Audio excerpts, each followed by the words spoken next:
Hey there, folks. I'm Matt Hansen. And I'm John Johnson.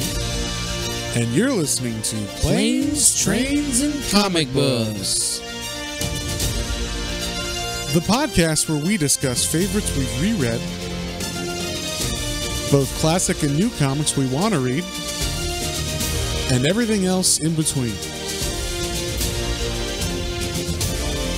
And here's the comic we picked this week.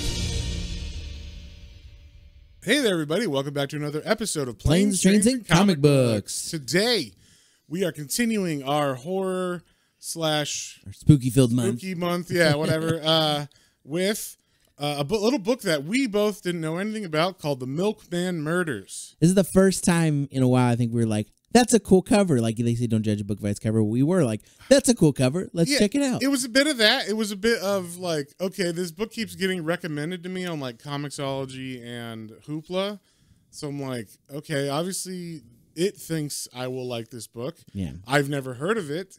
I knew the author's name is Joe Casey.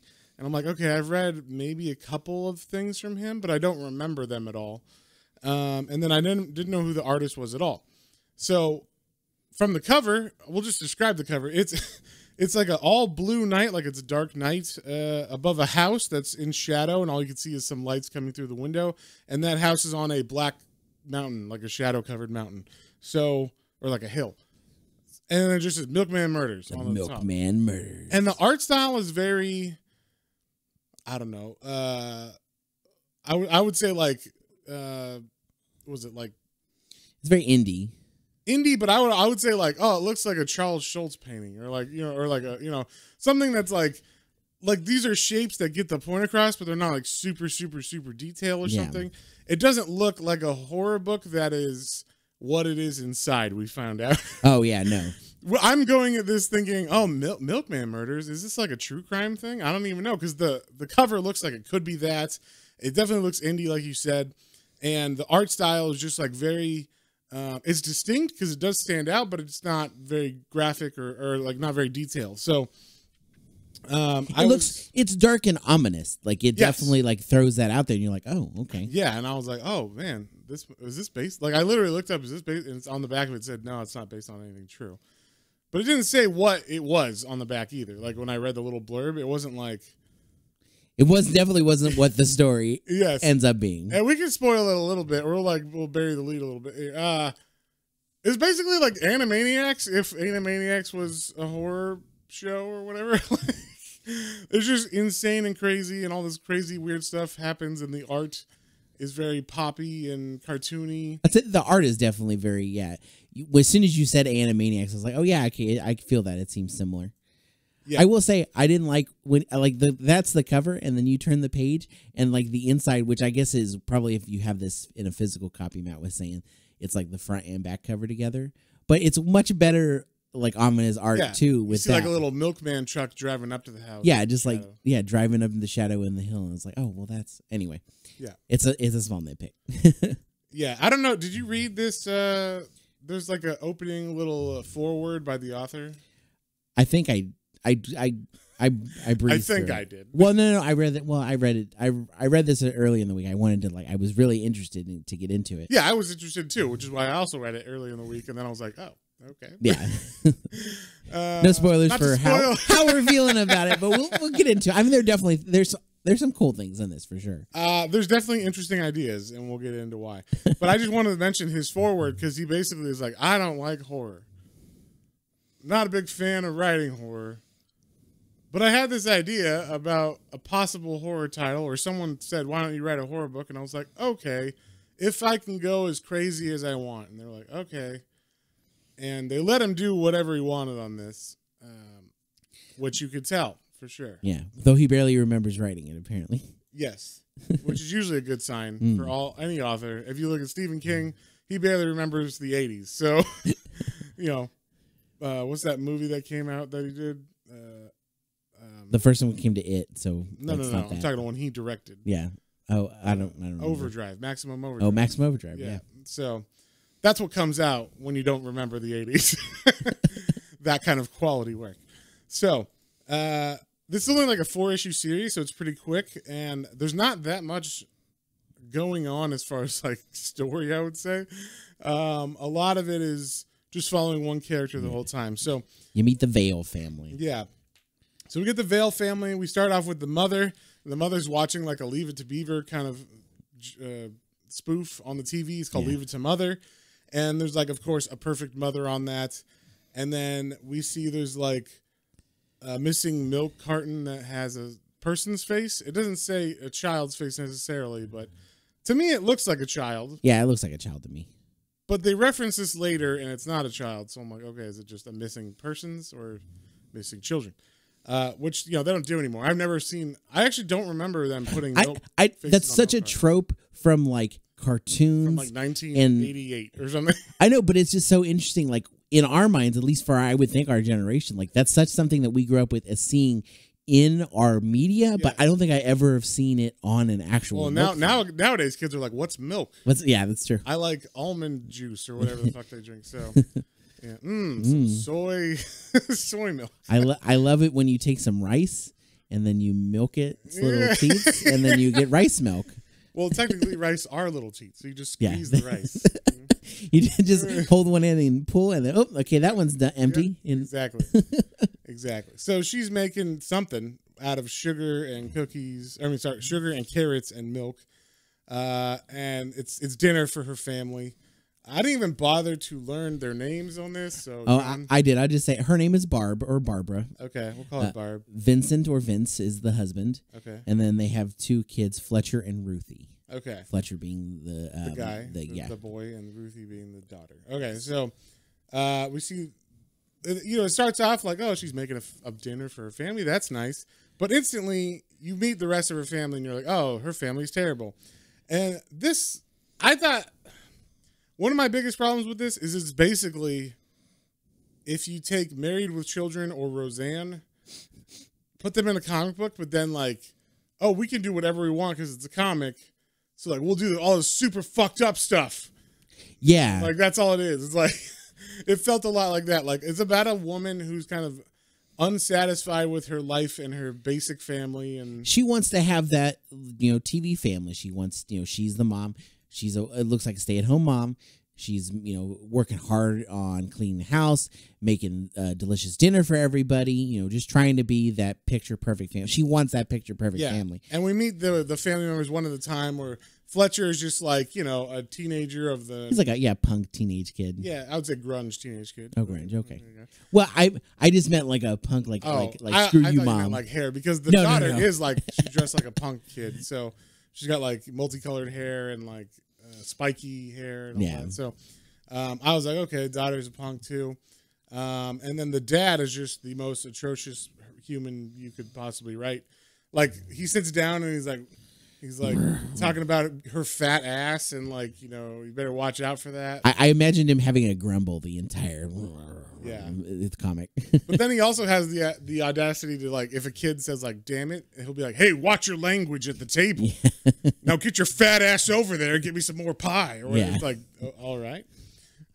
So yeah, we just see like this family dynamic that is just everybody hates each other, and everybody walks off the table eventually after throwing, and everybody hates their mom's cooking for some reason. They're like it's shit. Like the husband's like, man, I wish you could cook, while he like scarfs it down. To be fair, we don't know if it does taste good. Yeah, it's true. As the maybe she's a terrible cook, and that's the whole problem. That's the problem. If she just learned how to cook. We all know John's thoughts about women and stuff. Wow. So, anyway, every time you get a chance to throw that in there. Anyway. One thing that doesn't make any sense to me, we were both confused by this. So there's a real big emphasis put on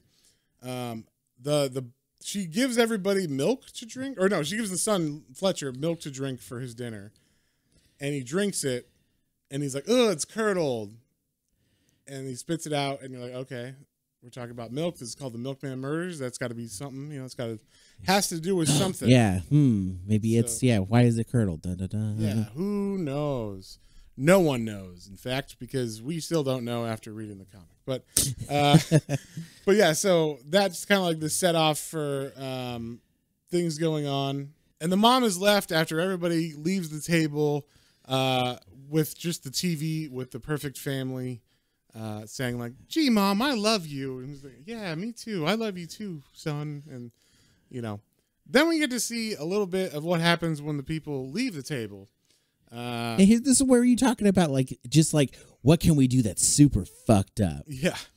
So Fletcher, the son, who's got, I will mention, Marilyn Manson posters and stuff on his wall. What? Yeah. I don't remember. This was written in the late or early 2000s, I think. So I think it might have been in the later 2000s. But I was surprised that they would use an actual picture from Marilyn Manson. So yeah, I mean it is definitely Marilyn Manson. Yeah. And then he goes to his room and we see he's got a pellet gun and a big knife. Hiding a butcher knife. Butcher knife. And he goes out at nights apparently and he shoots dogs that are walking around. This dog obviously has a collar, so it's definitely an owned dog. And he shoots it, kills it, and then brings it to the laundry room, I guess, or the basement of their house. I guess they've got a basement. They've got a basement, and he's got a room that he has a lock on that no one else goes in, apparently. And I couldn't tell if it didn't seem like he was. They're trying to make it seem like he was a serial killer. Yeah, I thought they very felt like a Jeffrey Dahmer starting or something. Except he's saving the pelts and stuff and throwing. It's not like he's like looking at the innards and doing weird shit with that. It's like he's like, oh, I want to be a hunter and pelt or something. Like if he reads a lot of Davy Crockett novels or some shit, and he's like, well, there's no raccoons, but there's definitely a lot of dogs around here. I'll shoot those and skin them. And it shows a line of a clothesline. It's got a dogs, cats, maybe a bunny, and then something smaller, maybe I don't know, chipmunk or something, a rat. Yeah. So it's just weird shit. And then also who would not notice the bucket full of, innards from these animals? You'd think it would smell at some point, right? Even if he's bringing it up to the garbage can in the morning or something, it's usually you'd be able to smell that for sure. And then we cut to the daughter and what she's up to. And what's her name again? Ruthie. So Ruthie's talking on the phone. And this is back when phones were a one landline phone in your house. So the mom goes to pick up a phone to call her friend Judy. And she hears that her daughter is having a conversation with someone that is very lurid. The person's like, oh, we should meet and fuck in the park or whatever, whatever. And it turns out that it is her gym teacher that is, and this was one thing I was like, what the fuck? She is not being seduced by the gym teacher. The gym teacher is being seduced by her. She apparently has made all the moves and approached him and gotten him to be like, yeah, I will fuck you or whatever. And she's like, I'm going to get my GED and you're going to leave your wife. Yeah. So it's I don't know why she's not considered, or I guess technically she is a victim because she's underage, but she's very much she's the aggressor in this. The aggressor, at least from what the dialogue is telling us. And then mom overhears this whole conversation, is just like, oh my, but she doesn't say anything or interrupt him on the phone. That is not what my mom would do if that conversation was happening. She'd be like, what the fuck is that? What are you saying? I'm like, oh shit, that was a joke, Mom. We were goofing. Yeah, we were going over lines for the school play about pedophiles. I don't know. But yeah, then we cut to the garage of this house where Vince is talking to his neighborhood buddies, I guess. Yeah, he's got Carl and Reggie. And Carl and Reggie, normally when guys are in a show and they're hanging out, they're drinking beers and they're like, man, wives, am I right? These guys are like, man, wives, am I right? And then they pull out let's do some hardcore drugs. Crack cocaine. Okay, that's what it is. I was going to say, I don't know my drugs well enough. The only reason I knew, they unwrap it and it just looks like a yellow lump or something. And I thought it was heroin because heroin's yellow. And then, or at least it can be. And then, but they pull out a pipe that's a glass pipe, and that usually means it's a crack pipe. Okay, that's what I since it was glass, I was like, oh, that's crack, right? But when I've seen cops show them, they always seem really, really tiny. And this one seemed kind of bigger than I anticipated. So Well, you break it up. I don't know. I don't know. I don't know either. I have look. I just assume you know more about drugs than I do because of your you've been around. You're a man of the world. Yeah, I know all about crack cocaine, John. What are you talking about? I don't know. You lived in L.A. Wow. for a bit. We had friends who smoked the marijuana. Not that you did it. Just that you probably saw. I someone haven't known that anybody that's done heroin or cocaine or. Well, maybe cocaine. You were walking the streets in L.A. I just assumed maybe you saw somebody. I've definitely seen someone smoking crack on the street in L.A. Thank you. That was the validation I needed. You made it sound like I am hanging out with people who are doing crack cocaine. I just meant because of living in the devil's city. Is this you trying to get back at me for always suggesting that you hate women? No.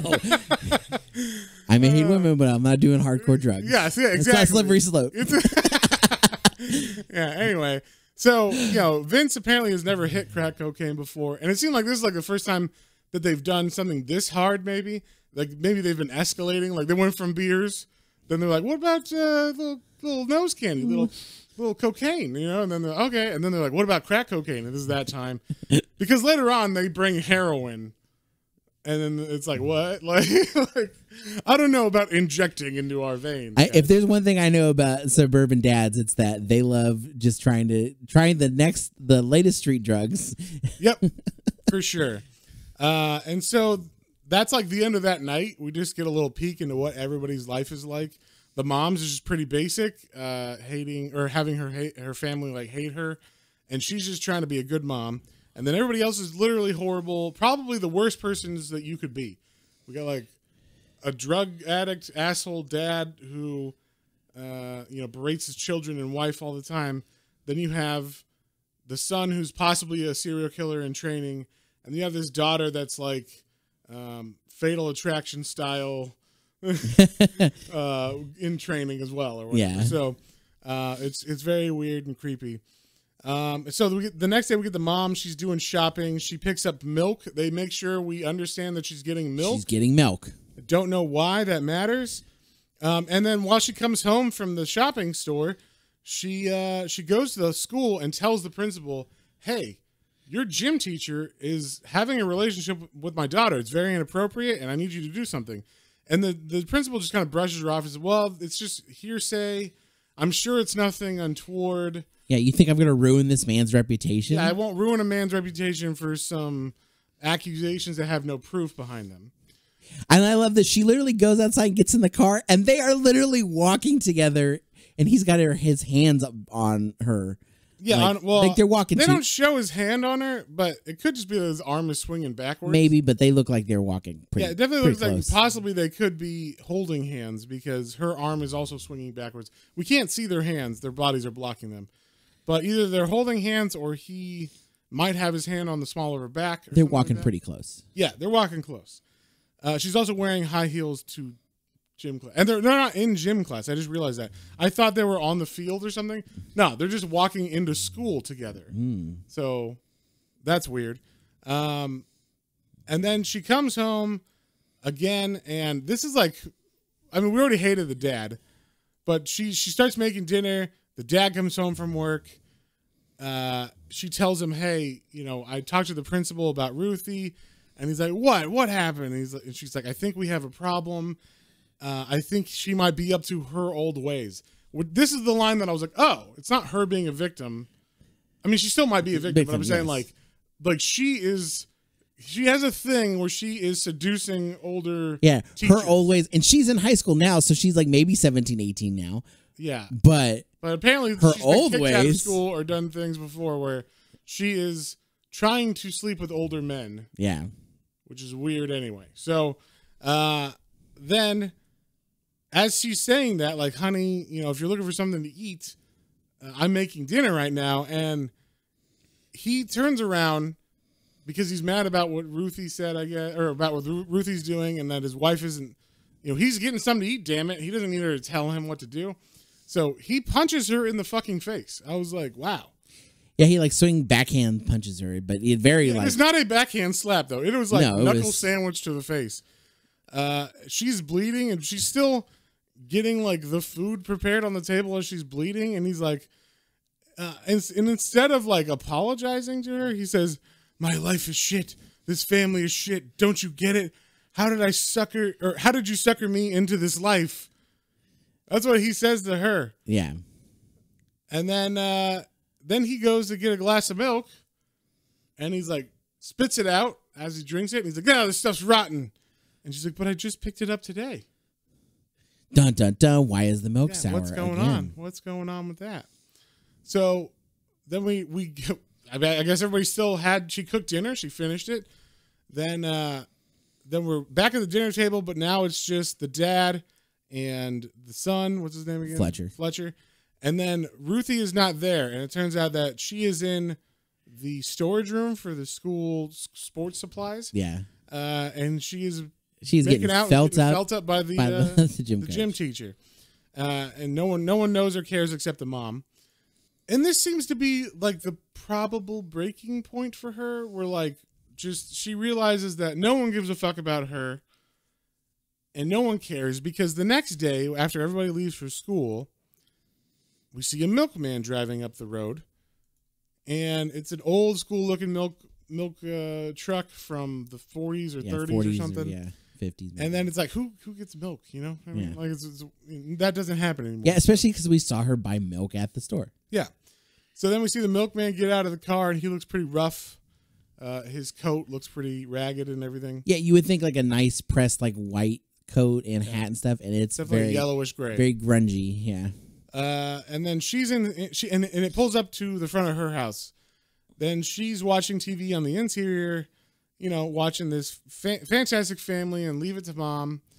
And you know, they're like, "Gee, Mom, thanks for everything." Gee Willikers. And she hears something behind her, and she turns around, and she sees this slovenly milkman just staring at her. Yes, just breathing heavy. He looks a lot like if the bad guy, the chainsaw man from How I Spent My Summer Vacation, Tiny Toons movie. Yes, it looks like him after like 30 years. Yes, so he's fat, and he's just like yeah, just is creepy, and you know, whatever. Solid reference, sir. Yes. Hey, you know. So then we get the second issue, and we see the milkman leaving the house. He's adjusting his belt on his pants, which suggests something. Then we cut inside, and we see that the mother has been raped violently. There's everything. Yeah, the entire kitchen looks like it's been like had like been upended and gone through, or like a hurricane or a tornado blew through or something. But the TV is still on and working, even though it fell on the floor and everything. So they don't make them like they used to, man. Yeah, and we do like there is no question that she has been molested or raped, and she just gets up. She wasn't like crying or anything when she stands. Well, she was crying at first, but then she stands up, kind of like, okay, I gotta go fix this or whatever. Probably thinking my husband's gonna come home and he's gonna be like, "What happened, bitch?" And then like, so I gotta make sure everything looks good. And so she goes and takes a shower. And then by the time everybody gets home, everything was fine. No one knows anything happened. Yeah, it's just like it goes back to being like a normal day for her. Yeah. So this is the question, John. Did that happen? Was it real? Yes. I think so. Okay. There is a theory you could posit in this. And I agree. I think it did happen just from what happens at the very end of this book. But you could posit, because it's not 100% clear exactly what happens at the end of the book, that she just had like a mental breakdown. And the breakdown was her like just feeling like raped by her life, basically. Yeah, something like that. Because everything's perfectly put back together. Yeah. I mean, in that scene where it showed her on the floor in the kitchen, like the drawers were ripped out. Like there was cabinets broken off. Yeah. The TV was on the floor broken, kind of thing. So like, but the TV was still working. So she stay at home. Maybe she knows how to fix it. Real good. Okay. I'm just positing that. I don't know if it's true or not. It does take away the like, what the fuck of that moment if it is a little bit like that. But either way, she is now in like an apathetic mode as far as like her family's concerned. Because when their family comes home, they're eating dinner and she's just not even paying attention. She's kind of dissociated from the experience that just happened to her. And she's not really paying attention at all. And then eventually she just kind of gets up or she gets mad, super mad at the son who tries to change the channel from the TV, and she yells at him. And it's like apparently the first time that anyone's ever yelled, except the dad. Like that first time she's ever yelled. And then everyone kind of looks at her like, "What?" And she's just like, "Please excuse me," and then like leaves.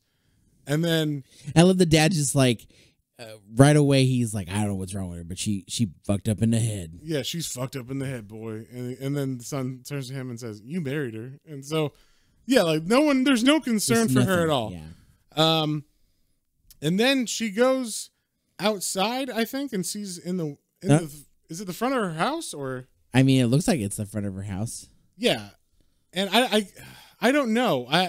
It made it seem like this is the front of her house. She's looking out a window, or is it just her in the bathroom, and like we're seeing what she's projecting, what's happening with her daughter? I think that she's projecting because it looks like she's looking in the mirror at herself in a bathroom. Okay, I thought at first she was staring out at like of a window, and then saw this Jeep, the Jeep rocket or something. Yeah, the Jeep rocket, and was like, "Oh, I know what's going on in there." And we finally see that the instead of just flirting and holding hands and feeling up, the coach is actually having sex with the daughter in the back of his Jeep. And then we see the mom go shopping again, and she runs into like one of her friends at the supermarket, and the friend is like, "Oh, hey, G," and won't shut the fuck up. And eventually the mother just freaks out on her. What's her name again? The mom's name. Oh, Barb, yeah. Barb. So she's like, "Oh, hey, Barb." And then Barb, and the lady won't shut up. So Barb just freaks out and yells at her and just says, "Excuse me, no one gives a damn about your fucking meat," or whatever. And then like walks away. And her friend's like, "What?" And then she dropped the mom dropped the milk that she was staring at on the ground. So once again, real close-up shot of milk on the ground. I'm going to suggest this. It just came to my mind. Is it like a commentary on like there's no crying over spilt milk or something like that? Oh, that's interesting. Because the milk's always being spilled or spit out whenever they... I don't know. I'm just no crying over curdled, gross, rotten milk. Rotten milk. So I don't know. The world just continues to go around her. She drives home, and then we see the son is killing a cat this day, and then she's staring at the TV in the middle of the night, just watching her show. Mom. That's all she cares about. You know what this reminded me of, and now that we saw that scene, it reminded me, the mom from Requiem for a Dream. Oh, that's why I thought, oh, maybe a lot of this is not happening because, like in that, she's having the like juice, like, like whatever the guy is saying on the TV, and it's like in her house and all this stuff. So I wasn't sure, but that's kind of how it made me think a little bit. I could see that a bit. Yeah. Then we see what the dad's doing in the garage at this time, and now they're snorting lines of cocaine. He's got the boys together doing coke now. As you do. So the mom... See, Matt understands. Yeah, I mean, I totally... Lines, nose candy, blow. White lines. Some of that boom, that pow, goofballs. Always high on goofballs. Anyway, so the mom, after I guess staring at the TV for long enough, everybody's asleep, and she's like, you know what? I want to know what happens in my son's shed. And I'm surprised that she did not know this already, just because. But the shed is locked. So she finds the box that has the knife that's stained with blood and keys on it. And it's like old school, like prison keys, it looks like. She goes down to the cellar. He got that lock at like some estate sale. Yeah, for sure. And she goes down to the cellar, opens it, finds all these dead animals. And then I guess the husband wasn't asleep. I don't know. He comes in maybe from the garage. That's what I assume is like she probably went to bed early because he was out with the boys doing coke, and then he probably like hears or sees her, and like they're like getting the. I assume that like they're splitting up or whatnot, and then he's like, "What are you doing in there?" Yeah. So she comes up and tells him, "I got to show you what's in the cellar," and he's like, "What?" And she's like, I think what's his name? The kid? Fletcher needs some counseling. And he's like, "What? Counseling?" And he slaps her in the face because that's not the first time she's brought up counseling. And he's always talking about how like they don't got money for this counseling, you bitch. And then like, so he starts hitting her, and then he starts choking her. And then he says, I'll kill you first. You're not going to turn my life into some bullshit block party. Because also, he was talking when he was doing cocaine with his friends. His friends brought up, oh, I hear you're throwing a barbecue. Your wife told my wife. Yeah. And he's like, what? Now I got to hang out with neighbors and make a bunch of meat on a barbecue? I got a barbecue. I don't want a barbecue. Yeah, so then he gets mad about that. That's why he barged in the first place. And then she brought up therapy, and that made him like go over the edge.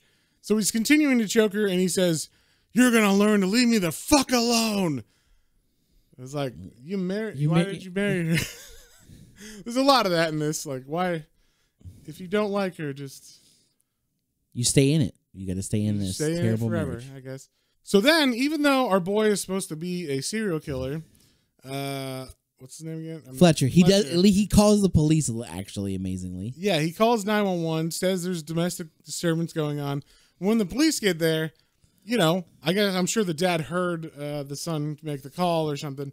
So he's just got the son in like a headlock. He's like, this silly guy. He's always been playing pranks. And the officer's like, I don't know. But then they eventually talk the officer into being like, okay. Like they placate him. There's no weird suspicions. Even though the mom is standing there like super dead-eyed. Yeah, and you would think that she would probably have marks on her too from being, choked as hard as it was. A lot of stuff. But the cops are like, no, okay, everything looks fine here. Yes. So then we cut to the next day, and she's watching the Leave It to Mother show, and she's had enough. She takes that show and she smashes it on the ground, or that TV, and she smashes it on the ground, and then she's crying about it. We see that the mother from Leave It to Mother appears in the room. In a poof of smoke. Yeah, and it says, like, these kind outbursts simply aren't healthy. Not to mention, they cause wrinkles.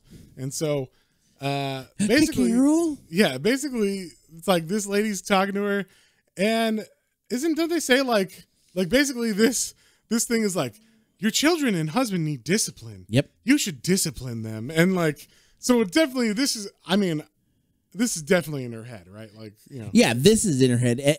So, yeah, this is the part when she starts seeing the mom, like, it starts out and it seems pretty much like, okay, this is just in her head. She's, like, had this perfect family. That's what she wants. And so, like, the mom from that is in her head being like, we need to fix your family to get your perfect family. Something happens later. We will get to it. But, like, it's like, okay, it's all in her head now. She snapped finally, right? Yeah. She picks up a knife. She's like, I will discipline them. And this also reminded me of another movie, a little movie you might know called Silent Night, Deadly Night 2, where the guy goes around on not Christmas Day shooting people, but he's dressed as Santa, and he yells out, naughty. Yeah. Oh, wait, no. That might be the first movie. Actually, it's the first movie because the first kid goes around with an axe dressed as Santa Claus saying naughty to anybody who is bad, and he kills him with an axe. So she basically goes around to her family members and starts killing them. Or hurting them, at least pretty bad. Hurting them, I'm assuming. Well, we'll say how this starts off. Okay, so first off, she finds the dad's cocaine stash. Does some lines of cocaine, as you do. Then, that kind of, I guess, is her working up the courage maybe to do this. She goes into the room. Oh, no, she's in the bathroom, and she's having like a reaction to the cocaine because she's never done it before. Then the dad comes in, because I guess he was about to do cocaine, and he's like, you didn't. What the fuck, you bitch? And then he just attacks her, shoves her face into glass, begins yelling at her, and then she turns around and like kind of lunges at his face, and then we cut away. We don't know what happens there. And she says, fuck you, and she cuts away. And then we cut back to the Jeep where the daughter and the gym teacher are making out and whatever, or they probably just had sex. Yeah. And he's saying like, totally, babe, I'm going to leave her for you. Like they're promising all kinds of stuff like that. After she graduates, they're going to leave. He's going to leave his wife. And then she comes into the house and it's all dark inside, which is unusual. And she looks and she sees her dad on the floor, like hogtied. And she's like, Daddy? And then the mom is sitting in the chair in the dark and says, what did you do with that man? And the daughter's like, what? I can't see you. What are you talking about? And then we see that the mom has a bloody knife, and she turns a light on and she says, "I said, tell me what's going on with that man." She's like, "Nothing. I haven't done anything." Yeah. And then the mom just jumps up and stabs her real quick in the abdomen. And then the mom says, as she's stabbing her and kind of pulling her deeper into the knife, she says, "You'll never know the pain I went through trying to raise you all right. All for nothing." And then she tells the daughter that, the daughter thinks she's so clever and going behind her back, but she knew everything that was going on. And then she proceeds to slit her daughter's throat. Then we cut to the son, who is out at night again with his pellet gun, and he's stalking a cat. He's stalking a cat. He shoots the cat. The cat, he hits the cat with the bullet, and the cat is, in pain. It's walking away. It's leaving a blood trail. So he's like, "Oh, I'm gonna trail it." And then as he's following it, all of a sudden, out of the shadows, his mom steps forward. She's got a colander on her head and a chair leg, I'm assuming. It looks like a club, but it's in the form of a chair leg. I think it's a rolling pin, because she's got a butcher knife. She's got the meat tenderizer. It's a rolling pin. Okay, that's what it is. I've never seen a rolling pin that looks like that. So yeah, they have ones that don't have the long handles. They have ones that have like the roll handles, like doorknobs. Part of it. Okay. All right. I did not know that. Anyway, so this is where she starts running around and saying, like, "Disciplined, time to take your punishment," as she's chasing her son around. And he eventually goes down and runs into his cellar. And as he gets inside, he turns on the light, and we see it's his sister, right? Yeah, Ruthie's been skinned. Yeah, and her skin is hanging on the wall and inside of his cellar. And he's like, "What the fuck?" And then the mom comes up to him, catches up, goes down the cellar, and proceeds to stab him to death as well. So then she walks back up to the house and kind of steps on the back of the neck of the dad. And while she's doing this, she's drinking out of this carton of milk that is supposedly rotten, or I don't know if this one's rotten. I don't know if this is the first one that she did, because she didn't make any kind of statement with that. Right. But she kind of gives him like we'll call it the bad guy's monologue of like why she's doing this, how she finally sees through the veil, and that her reality of life is not a TV show and all this shit. Yeah. So, and she tells him about the unexpected visitor she had too, and how it kind of like he had an agenda, and I realized that, and like, what I basically wasn't just a physical violation, but he left something inside of me, and it's grown into this like hateful agenda that I am now putting out on you. Yes. So I was also confused by this. I'm like, wait, is she pregnant? Or because he's like, he left something inside me and now it's growing. I'm like, a milk baby? A milkman baby? I don't know. It's going to come out with a little hat and a couple bottles. So then eventually the dad, she stabs him. I don't remember where she stabs him. Did they show? But like, all I know is that there's more blood pooling around him. So I'm assuming she like stabs him in the back or something as he's. I think it's just been blood pooling since he was hurt. Oh, is that what it is? Yeah, because then she kills him here at the end. Right. She takes a cleaver and she chops him in the head, and that finally kills her. That's definitely one of the best panels in it, when she like hacks it into his head with the cleaver, and it like literally it like goes like halfway in his head, and like basically looks like it's gonna split him in two, but didn't quite go all the way. Like a melon. Yeah. Yeah, it gets lodged in the melon. That's what it looks like. Exactly. So then we get the final chapter of this. Where's it going now, right? Yeah. So what she could snapped. possibly happen? She killed her whole family. What is the net? Where does the story go, right? Yeah. And I will say that the name of this chapter is called "I Touch Myself." Which I was like, all right, this is going to be interesting. So after this whole thing, she puts on some new clothes, and just picks up right after where we left off. And so she's still talking to the TV lady, the TV mom, and it seems like she's got something going on. Like the TV mom tells her, like, you need to go do this. Like, it's telling her, right? Yeah, she's got like one last thing she needs to do. Right. And so she stops, she gets in her car and leaves. She stops at a pawn shop, buys a gun, and takes that gun to go to the drug dealers who I guess were the ones selling drugs to her husband. I don't know. They don't really explain. Well, actually, it was the friend that always brought the drugs over. So it seemed like he got them from like his friend.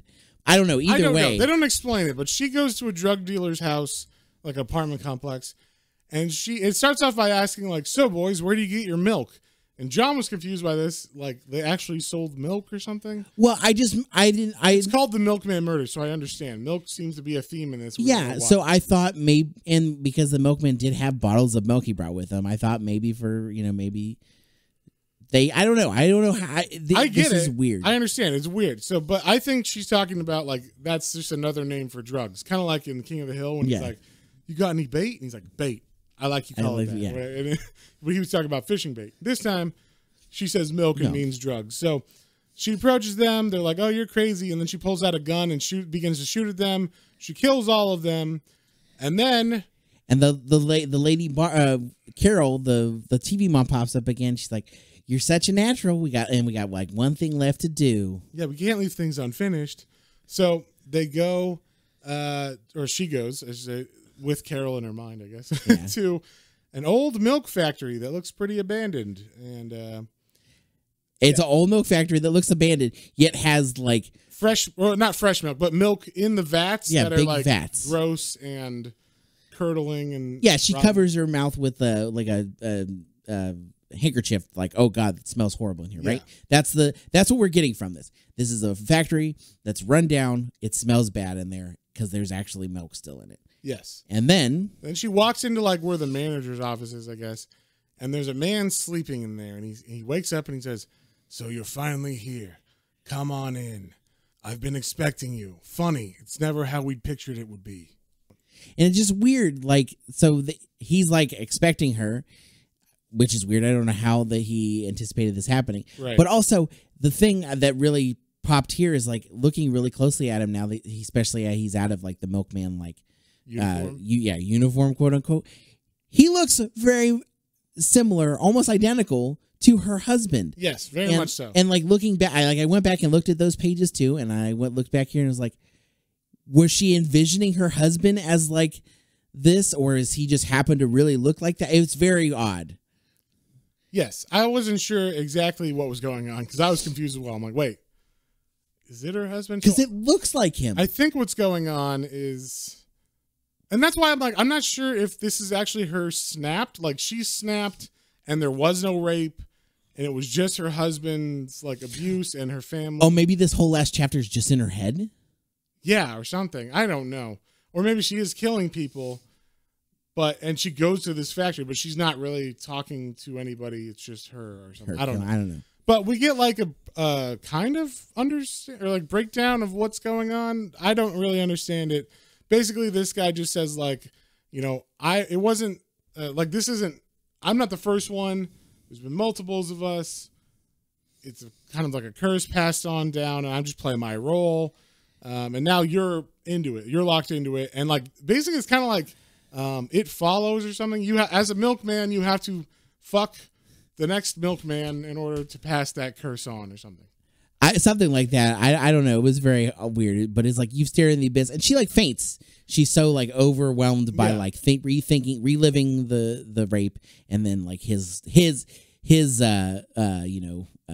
bad guy speech. Yes, and then she faints and wakes up, and she's being hung into the milk like. Not like she's being lowered either. Like she's not trying to drown her. It's like they're basting her in the like a baptism or something. A baptism by clotty and gross milk. Awesome. Yeah, and then the TV mom is saying, "Please don't disappoint me by saying you want to go home. Don't you understand? You are home." And so at that, like the mom finally like accepts, I guess, what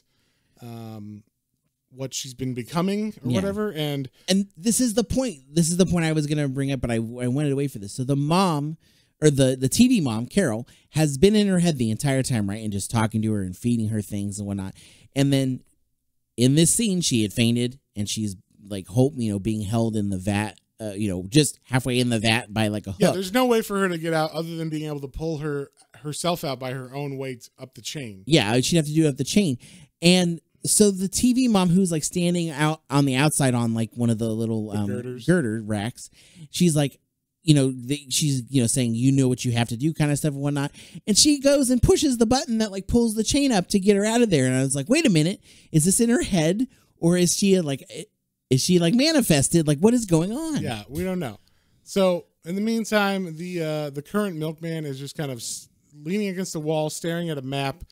And the mom comes in and says, turn around. I want to see your face.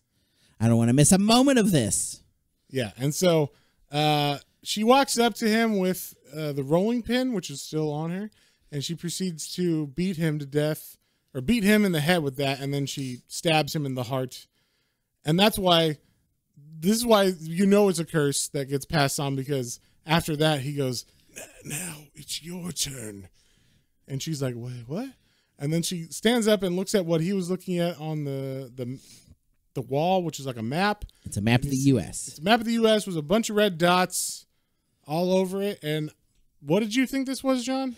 Okay, so I didn't know if that meant like, okay, this is where you're supposed to go. You're supposed to go hit these places, or these are like all the places we've been so far. I think it's these are all where the other milkmen have been. Okay, so like go to other different cities, kind of like you've been to a city, you put a red dot. Yeah, you scratch off the little area you've been. Exactly. So she takes those orders, or like whatever she thinks are those orders, and luckily there's a a brand new in her size milkman costume ready there. Yeah, uniform. Yeah. Uniform. She takes his keys. He's got custodial keys, like on a pull keychain and stuff. She puts her boots on, she puts her hat on, and she gets into the milkman car, and she drives away to someone's house, we're assuming. And then we cut back to the market, and people are talking about how many deals there are and everything. And then we see the milk is on the wall again, and on the milk carton is the missing picture, and now it's her. Bum bum bum. And that's the end. So, John, what would you give it? What did you think? Okay, I don't know what the fuck happened in this comic. Yeah, we read this whole comic. I went back and forth over it a couple of times after I finished. We've now read through it and talked about it with our audience for the podcast and with each other. And I still don't know what the fuck happened in this comic. This is insane. You know what the biggest and craziest thing to me is, actually the thing that drove me the most insane. So this milk factory has curdled milk, right? And it looks abandoned. How is this curdled milk getting into the store shelves? The milkman's delivering it, obviously. And maybe it only goes to... that doesn't make any sense, because he brings milk bottles to people's houses. They said milk bottles. Yeah, so who is putting the milk in cartons and distributing it to the stores? I don't know. And why are the stores accepting it? Yeah, exactly. Random at some point, you would think some other family would be like, why do we keep buying curdled milk here? What is wrong with y'all's milk? John, you're missing the bigger point. Why are we focusing on those cartons anyway? No, nothing happens with those cartons of milk. It's only with the milkman coming and raping the wife. Yeah. See, now if it would have been you drink the milk and that's what makes you terrible, you or something. Yeah, and that would make sense why the family's bad, right? Like family's all happy, but then everybody gets a glass of milk. Everybody gets a bad milk, and I feel like we just came up with a better story. I am sorry, Joe Casey. Joe Casey. I look. I'm trying not to crap on this comic, but I really don't know what just happened. Yeah. Like, I love bad horror too. Like, that is one of Matt and I's thing. Like, that is one of our earliest friendship things, is like, this movie or this looks terrible. Let's check it out. Yeah. Oh my God, that was so bad. We loved it. Yeah. I don't think I could say that about this. This was so weird and bad. And I didn't like it. I don't know how to feel about it. Like, it was so weird. Let me ask you this. Did you ever get bored or like so fed up with it that you didn't want to keep reading? No, I guess that's true. I'm just throwing that out there because, like, yes, it was bad and everything, but like I did notice that I just wanted to keep reading to be like, what the fuck is going to happen next? So. I guess that is true. Like, okay, so you're pulling me back in a little bit. I want to give this a 2. But not for no. I wasn't going to go that far too. But it's still like I don't know. Like, I need to follow up, I guess. Then you don't need to follow up. So it's all good. I don't know what happened. This is a troll 2. This is what this is. All right. There's no troll 1. We just throw you in the middle of this, and then there ain't no troll 3 either. So many weird plot points. The art was so weird, and like you said, as soon as you said it when we talked, because I was trying to place, I was like, this art is weird. The caricatures look kind of familiar, but also not. And then you say Animaniacs, it's like, oh yeah, it kind of does look like all the like humanoid characters in Animaniacs. So there you go. But yeah, so I didn't love it. I didn't hate it, I guess, but I didn't. I don't know. I can't say I enjoyed it. I can say that like I had to know how this came together and what the point was. But then at the end, I am so dissatisfied, and I would not pick this up again. For sure, I would not recommend this. Yeah. I'm gonna give this. I'm gonna give it a 3. Okay, that's fair. I think that's a fair 3. This book would be hard to give to anybody because you give it to someone, and you're like, oh, it's like a weird horror comic, and then they start reading it, and I will say, I mean, the kid being like a serial killer, I was like, oh, that's fucked up.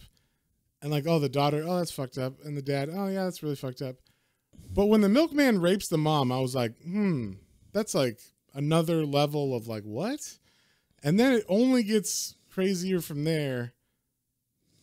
You know what this is? This is the fire punch of American comics or whatever.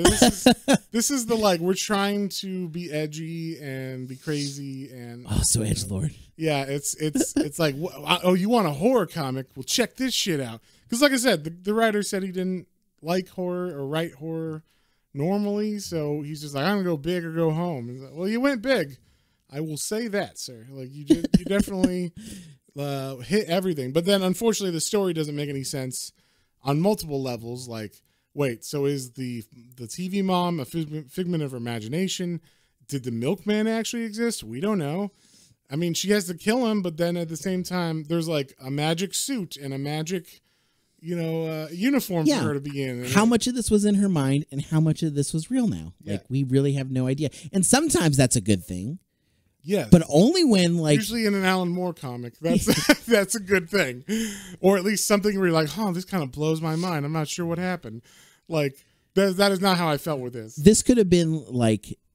like an 80s or 90s, like reveal at the end, like, oh, it was all a dream, or or like, oh, she, she's been watching that show so much that it like, put this fantasy of like for her to fix everything, but we don't know. We have no idea where this came from and where it actually is going, and like how the milkman part of the story of the milk tied together all in the story. Why was milk so important to this story? And why was it called the Milkman Murders? Because he didn't murder anybody. True. I mean, well, she's the milkman now, so she's the milk maiden person.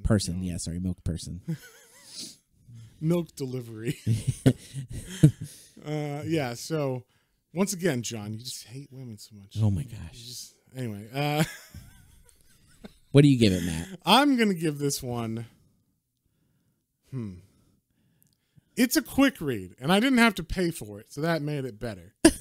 So is that giving it bonus points? It's giving it, not bonus points. I'm just pointing that out. Like, it is available on Hoopla and Comixology if you have an account with either of those.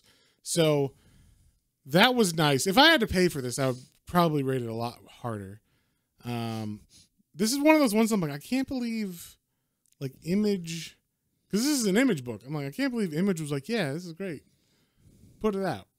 It just doesn't feel like Image at all, This is one of the ones that just went past the not producer. What's the problem is the editor? No, it didn't, because in that foreword he says the editor was like really hesitant to throw in some, let me put in some of these ideas, but I eventually talked him into it, and he's now happy with how it ends and how the rest of the story is. Oh, he still didn't read the whole thing. He apparently he was told the cliff notes of this book, and he's like, "Oh, that sounds interesting. Okay." I don't know about the rape or the Yeah, and he's like, the rape's kind of intense, and yeah, I don't know about her being the murderer at the end, but like, okay, well, we'll see where it goes. Yeah, I don't know. So I'm gonna give this. I think I'm with you. I'm gonna give it a 3. It wasn't the worst thing I've ever read because I wasn't bored and I always kind of wanted to figure out what was going on. But once it ended and I did figure out what was going on, I was like, that was kind of shitty. So like that ending was not fulfilling in any way at all. So yeah, I'm gonna give it a 3. You're gonna give it a 3. What are we reading next week, John? Next week, we're reading something. I don't remember if you said you've read this. I have not. Okay, so we're going into the territory again. We're coming out of this week not knowing what we were reading, and we're going into next week not knowing what we're reading. As far as like haven't read it before, it's called Flinch. Yeah, Flinch. It's an anthology horror series, and these are like the first 8 issues. Okay, that's cool. I do tend to like those. I like because at least you might have like things like I didn't like this story, but I like this story in it. Yeah, so. And we'll probably like pick out the best stories to go through because it's an anthology, and that's true. Yeah, so next week's episode will probably be like, oh yeah, we love this. This was in there too, and that was weird. But, yeah, so but we'll skip over the ones we don't necessarily like. But I will say, I know all the creators in this one, and they're all good. So, oh, that's right. You said I don't remember all the names, but I remember you naming. I was like, oh wow, this got a lot of. This guy. Oh, this is going to be good. So it's a book I've been wanting to read for a while because the cover is really catchy. So yeah, so we'll read Flinch next week, and then after that, we will be doing our Patreon poll. Yeah, so you have 1 week left to sign up for Patreon if you haven't yet, and enter our poll to pick what we're doing for the end of our spooky month. It's all Halloween weekend. Yes, so all newer horror comics in the last couple years. So if you know of one that you loved, you want us to read, or if there's one that you were thinking of, and you in the list, and you like, oh, well, I've heard of that one, but I never read it. Like, take a chance now. Check out our poll. And we got a big selection there. I think there's 7 books that you can pick from that are like within the 3 years old wise. So yeah.